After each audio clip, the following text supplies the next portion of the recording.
Hello friends, welcome to my channel bake and more. পাকা আম আর সন্দেশ এই দুটোই বাঙালিরা খেতে খুব পছন্দ করে, তাই আজকে আমি পাকা আম দিয়ে ভাপা আম সন্দেশ বানিয়ে দেখাবো।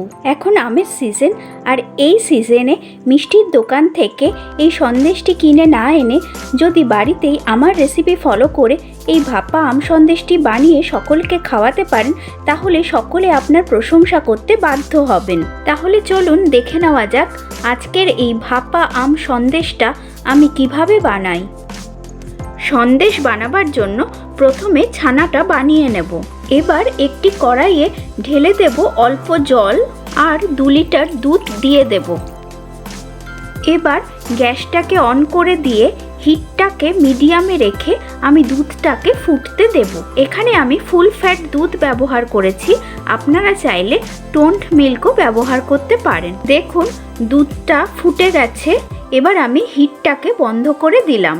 এবার আমি 1 থেকে 2 মিনিট অপেক্ষা করব যাতে দুধটা অল্প ঠান্ডা হয়ে যায়।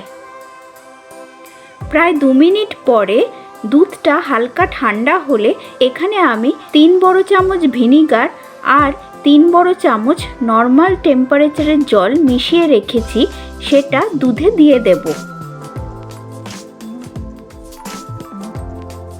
দেখুন নাড়তে নাড়তে কিছুক্ষণের মধ্যে দুধটা কেটে ছানায় পরিণত হয়েছে আর ছানার জলটাও স্বচ্ছ হয়ে গেছে।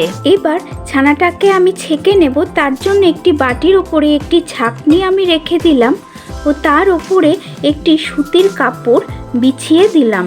এবার ছানাটাকে ছেঁকে নিচ্ছি। এবার আমি ছানাটাকে নর্মাল রুম টেম্পারেচারের জল দিয়ে ভালো করে ধুয়ে নেব, যাতে ছানার টক ভাবটা কেটে যায়। এখানে আমি ছানা কাটতে ভিনিগার ব্যবহার করেছি, আপনারা চাইলে লেবুর রস বা টক দই দিয়েও দুধটা কাটতে পারেন। ছানার মধ্যে অতিরিক্ত জলটাকে বের করে নিতে হবে।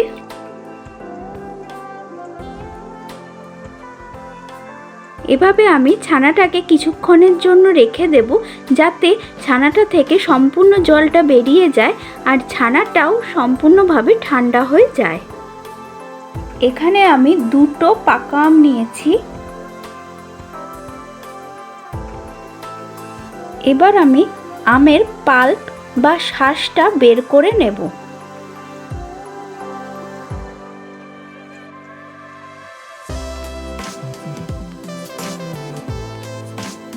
এখানে আমি 2টো আম থেকে সমস্ত শাঁস বের করে নিয়েছি।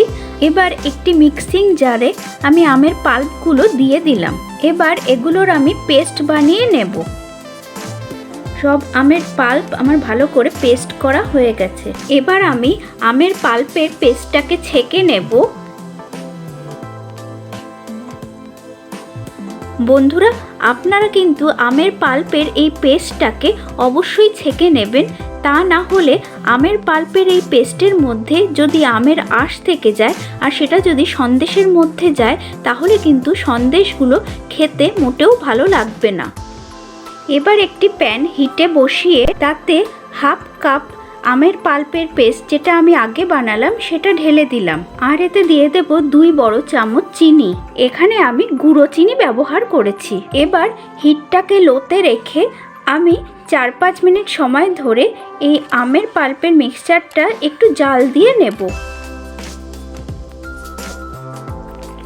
দেখুন প্রায় 4-5 মিনিট পরে এই আমের পাল্পের মিক্সচারটা অনেকটা গাঢ় হয়ে এসেছে। এবার হিটটা বন্ধ করে দিয়ে এটা আমি নামিয়ে নেব। এবার এটাকে আমি সম্পূর্ণভাবে ঠান্ডা করে নেব। দেখুন অন্যদিকে জল ঝরানো ছানাটা এখানে একটি মন্ডে পরিণত হয়েছে। এবার এই ছানাটাকে আমি একটি প্লেটে তুলে নিচ্ছি। এবার এই ছানাটাকে আমি একটু হাত দিয়ে ভেঙে নেব। এবার একটি মিক্সিতে আমি এই ছানাটাকে নিয়ে নেব। আর এতে দিয়ে দেব 1/2 কাপ গুঁড়ো চিনি, 2 বড় চামচ মিল্ক পাউডার আর তৈরি করে রাখা আমের পাল্প, যেটা আমি ঠান্ডা করে রেখেছি, সেটা দিয়ে দিলাম। আর এতে দিয়ে দেব 1/4 কাপ দুধ। এবার সবগুলোর আমি স্মুথ পেস্ট বানিয়ে নেব। দেখুন সবগুলো স্মুথ পেস্ট তৈরি হয়ে গেছে।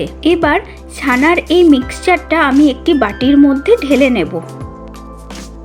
আমি এই মিক্সচারে ছোট এলাচের গুঁড়ো ব্যবহার করিনি, তবে আপনারা চাইলে ব্যবহার করতে পারেন। আমের মিষ্টত্ব অনুযায়ী আপনারা গুঁড়ো চিনিটা ব্যবহার করবেন। এবার এরকম সাইজের একটি কেক টিন নিয়ে তার গায়ে আমি অল্প ঘি ব্রাশ করে দিচ্ছি। আপনাদের কাছে যদি অ্যালুমিনিয়ামের কেক টিন না থাকে তাহলে যে কোনো স্টিলের চৌকো বা গোল বাটিও ব্যবহার করতে পারেন। এবার চৌকো কেক টিনের নিচে আমি একটি বাটার পেপার বসিয়ে দিলাম। আপনারা চাইলে কোনো অ্যালুমিনিয়ামের ফয়েলও ব্যবহার করতে পারেন। এবার আম ভাপা সন্দেশের মিক্সচারটা আমি এই কেক টিনের মধ্যে ঢেলে নেব। এবার একটি স্প্যাচুলার পেছন দিয়ে আমি সন্দেশের মিক্সচারটাকে স্মুথ করে নেব। এবার কেক টিনটাকে হালকা ট্যাপ করে নেব যাতে সন্দেশের মিক্সচারটা চারিদিকে সমানভাবে ছড়িয়ে যায়। এবার একটি অ্যালুমিনিয়ামের ফয়েল দিয়ে আমি কেক টিনটাকে ঢেকে দিলাম যাতে স্টিম করার সময় এক্সট্রা জল সন্দেশের ওপরে পড়ে সন্দেশগুলো নষ্ট না হয়ে যায়। এবার সন্দেশগুলোকে আমি বেক করে নেব। তার জন্য একটি কড়াই আমি হিটে বসিয়ে তাতে একটি মেটাল স্ট্যান্ড আমি বসিয়ে দিলাম। এবার অল্প পরিমাণে জল দিয়ে আমি জলটাকে ফুটতে দেব।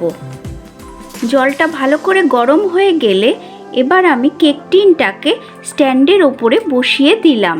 এবার হিটটাকে মিডিয়ামে করে দিয়ে ঢাকা চাপা দিয়ে 30 থেকে 35 মিনিটের জন্য ছানার এই মিশ্রণটাকে আমি বেক করে নেব। এবার আমি হিটটা বন্ধ করে দিয়ে ঢাকাটা খুলে নিলাম। এবার অ্যালুমিনিয়াম ফয়েলটা আমি উঠিয়ে নেব। এবার একটি স্কিওয়ার দিয়ে চেক করে নেব যে সন্দেশটা পারফেক্টলিভাবে স্টিমড হয়ে গেছে কিনা। দেখুন স্কিওয়ারের গায়ে কিছু লেগে নেই, তার মানে সন্দেশটা খুব ভালোভাবে বেকড বা স্টিমড হয়ে গেছে। আমি ভাপা আম সন্দেশ সহ কেক টিনটিকে হিট থেকে নামিয়ে নিয়েছি। এবার রুম টেম্পারেচারে রেখে দেব যাতে সন্দেশটা সম্পূর্ণভাবে ঠান্ডা হয়ে যায়। তারপরে ফ্রিজে 2-3 ঘন্টার জন্য রেখে দেব যাতে সন্দেশটা আরও ভালো করে সেট হয়ে যায়। আমি সন্দেশটিকে ফ্রিজ থেকে বার করে এনেছি। এবার এটাকে কেক টিন থেকে ডিমোল্ড করব। তার জন্য কেক টিনের ওপরে আমি একটি প্লেট বসিয়ে দিয়ে কেক টিনটিকে খুব সাবধানে উল্টে দেব। নিচে যে বাটার পেপারটা লাগানো ছিল সেটাও আমি আম সন্দেশের থেকে খুলে নেব। এবার আমি ভাপা আম সন্দেশগুলোকে পিস করে নেব।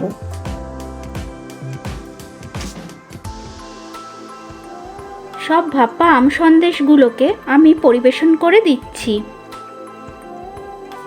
রেসিপিটা আপনাদের ভালো লাগলে ভিডিওটিকে লাইক, শেয়ার আর কমেন্ট করবেন। আর আমার চ্যানেলে নতুন বন্ধু হয়ে থাকলে আজ এই চ্যানেলটিকে সাবস্ক্রাইব করে নেওয়ারও অনুরোধ রইল। পাশে থাকা বেল বাটনটি অবশ্যই প্রেস করে নেবেন যাতে আমি যখন এরকম আরও নিত্য নতুন সুস্বাদু রেসিপির ভিডিও দিতে থাকবো তার নোটিফিকেশন আপনাদের মোবাইলে খুব তাড়াতাড়ি পৌঁছে যাবে। তাহলে আসি আজকে, টাটা।